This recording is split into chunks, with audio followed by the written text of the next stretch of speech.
Assalamualaikum warahmatullahi wabarakatuh. Kali ini saya akan menjelaskan tentang sistem informasi bencana. Nah, ini adalah beberapa sumber yang saya gunakan pada materi ini. Ini adalah beberapa sumber yang saya gunakan. Kemudian yang melatar belakangi sistem informasi bencana adalah manajemen bencana ini memerlukan dukungan informasi yang akurat, valid, tepat waktu, lengkap, dan tersedia menggunakan sumber daya seefisien mungkin. Kemudian ini adalah tujuan khusus dari sistem informasi bencana. Nanti bisa dibaca sendiri ya. Dan ini adalah tujuan khususnya. Nah, ini adalah pengertian dari sistem informasi. Jadi intinya sistem informasi adalah kumpulan modul yang dapat mengumpulkan, menyimpan, menganalisa, dan mendistribusikan informasi. Nah, sedangkan sistem informasi akibat bencana adalah rangkaian kegiatan untuk menghasilkan informasi yang terkait dengan upaya penanggulangan krisis akibat bencana. Nah, ini adalah jenis informasi dan waktu penyampaiannya. Saat pra bencana, informasi apa yang harus atau yang kita butuhkan? Yang pertama ada peta daerah rawan bencana. Kemudian ada data sumber daya, isinya adalah tenaga, dana, sarana, dan prasarana. Tenaga di sini nih isinya komplit ya. Jadi ada dokter, kemudian ada perawat, ada tenaga medis. Jumlahnya ada berapa? Ada bidan, ada berapa. Kemudian untuk dana yang dimiliki Pemda setempat atau instansi setempat untuk penanggulangan bencana itu ada berapa.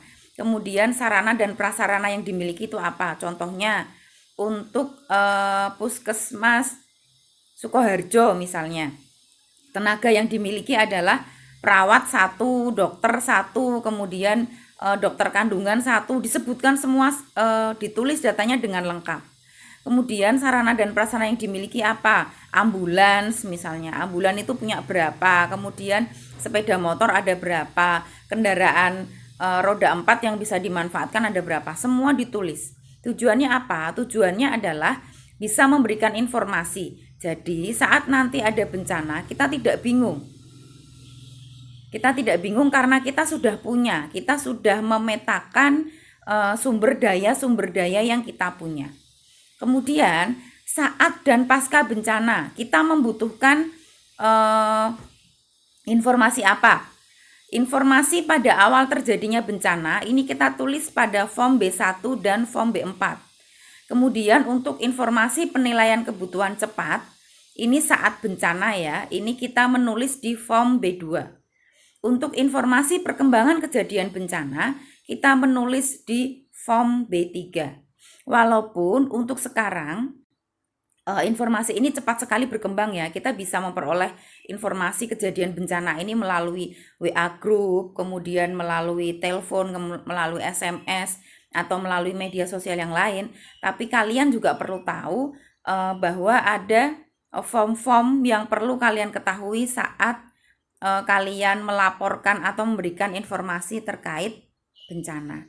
Nah, ini adalah informasi pada awal terjadinya bencana.